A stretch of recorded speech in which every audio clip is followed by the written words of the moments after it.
And so then the text continues and says, without ever reaching any boundary to suffering, one should yet strive and act, and the commentary brings in this meaning, to bring an end to suffering.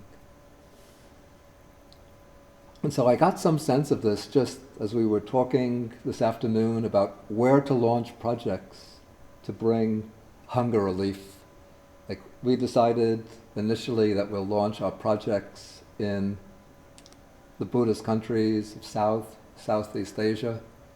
So then somebody says, why not Africa? And we turn the attention to Africa and we see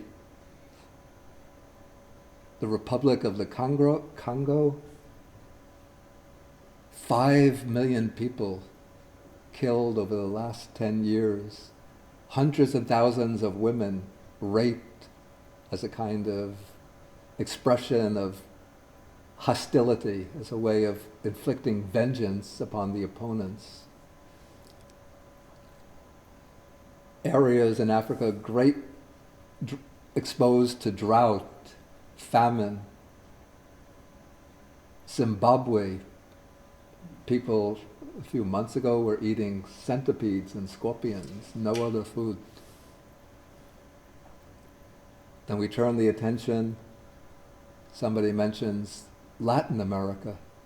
I don't know about the deep South America, but we look at the Caribbean, Central America, hunger there. Eastern Europe, Michael mentioned Eastern Europe, Moldova, Albania especially, is a very poor country. Belarus. So many girls from these countries are going over to Western Europe in order to enter into prostitution, in order to earn money for their families. Many are being tricked also, but many go over voluntarily. Okay, and that is only the suffering due to hunger, but many other types of suffering. Children who are at the age of 7, 8, grabbed out of their homes, forced in Pakistan, forced to work in carpet factories.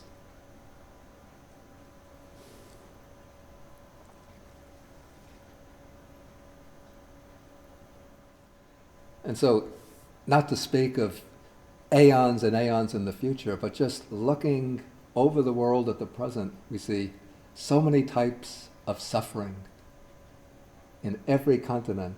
Even in America, people are prosperous, but when there's a lot of prosperity, then there are other types of suffering. Suffering, some from depression, some from anxiety, some from agitation, some from jealousy, envy.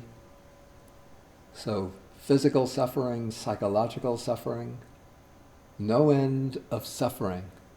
And yet, as followers of the Buddhist path, we have to strive and act to make an end of suffering, to cultivate within ourselves, to make an end of our own bondage and suffering, but also to strive and work to lead others to freedom from suffering, and to lead them at whatever level is suitable according to their conditions. Those who are in poverty, let me lead out from poverty. Those who are ill, let me provide with medicines. Those who are anxious, let me provide with a sense of security and ease of mind. Those who are deluded, let me work to liberate them from their ignorance and delusion. Okay, this says, people cannot endure their own suffering. How then can they endure the sufferings of others? Okay, so ordinarily people cannot endure their own suffering, and so normally they wouldn't be willing to undertake the suffering of others. Of course, there are people apart from Buddhists who are willing to undergo suffering on behalf of others. Just I mentioned before, the journalists who will go into Gaza Strip, other places where there's conflict, war, battles going on, or tyranny, dictatorships. They will go in with their video cameras and with their notebooks, tape recorders, to find out the truth, even though they expose themselves to danger. And again, the example of Doctors Without Borders. So there are people without the Buddha's teaching who do expose themselves to suffering on behalf of others. There was one case, her anniversary came just a few days, about a week ago. Her name was Rachel Corrie. She was a woman from the United States who went to the West Bank in Palestine. Yeah. She was part of a team which was protesting against the Israeli demolition teams, which were knocking down the buildings, the homes of Palestinians, in order to put up their own, to build their own settlements there. And she stood in front of the building, the home of the Palestinians, while the caterpillar, manned by an Israeli driver, was plowing towards the building, and she was standing with a bright jacket, waving in front of it, and then that caterpillar just ran right over her and killed her. But she had written many letters to her parents and to her friends describing the situation in the West Bank. And then these were all collected and turned into a drama called My Name is Rachel Corrie, which I think it was shown recently in the United States. Last year it was supposed to be shown in New York, at a theater in New York City, but then very close to the opening day, the play was canceled. One could guess through external pressure.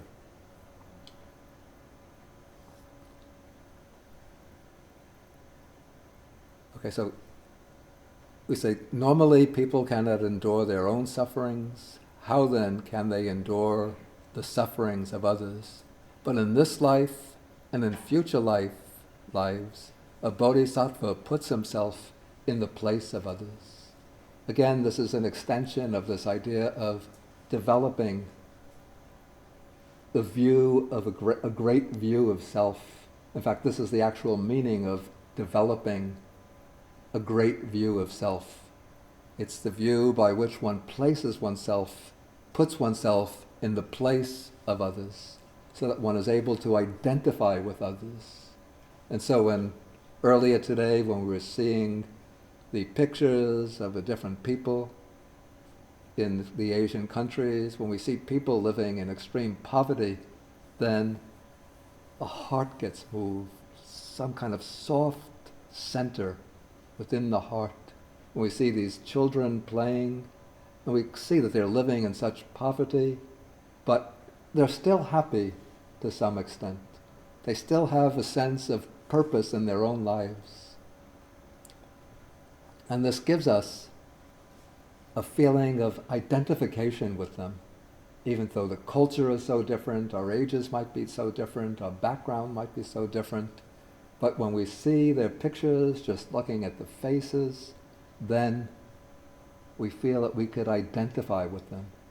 And that stirs us on so that we want to do something to provide them with a real future, so that they don't have to live in the bleak conditions in which their parents have grown up, so they can have some hope of obtaining an education, and by obtaining an education to have a life with secure material foundations.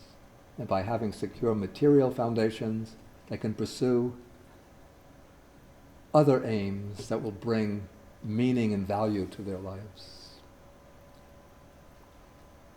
Then when we look at the pictures of the women, for example in Sri Lanka, who are growing the crops, working at the sewing machine, then we could feel a kind of mudita, an altruistic joy. Even though they're very simple people,